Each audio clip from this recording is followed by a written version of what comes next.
ចានហ៎មានណាចាំមានអីហ៎មានអីហ៎ចឹងដាក់ទៅញ៉ាំអីហ៎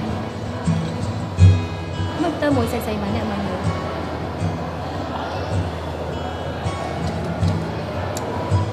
ហើយមានប្រាប់គេនៅថាមានសង្សារអីចាំមិនទៅប្រាប់គេទៅអីបងមិនបានស្រឡាញ់គេណាបងក៏និយាយលេងសើចមួយគេហ្នឹងខ្លួនមានសង្សារហើយនៅចង់លេងសើចមួយគេទៀត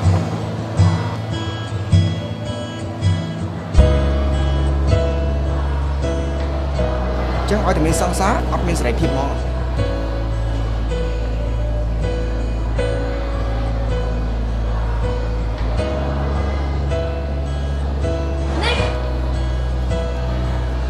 ចង់មានសេរីភាពខ្ញុំក៏ចង់មានសេរីភាពដែរ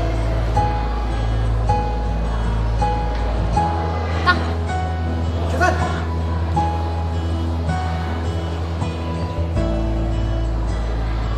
ចង់បានសុខហ្នឹងគូពាក់ព័ន្ធមួយសង្សារគេ